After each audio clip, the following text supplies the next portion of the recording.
buon compleanno. E ste c'era talmente tante che non c'era posto per il cielo. L'aria c'era chiara e frisante, come una bottiglia di spumante. Su una camaretta piccinina e senza i mobili della cucina, coi bocche sa incontrà e c'era talmente calde che se gascotà. Un vaso più forte di un schiaffo e sento carezze de apee coe pee. Gli occhi ne brillava e il cuore ne saltava forte.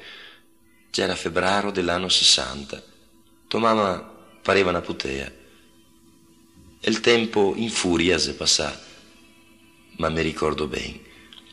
Se sta così che sono diventato papà. Sul libro della mia vita e a pagina più bella ti resti ti per ricordarmi putea.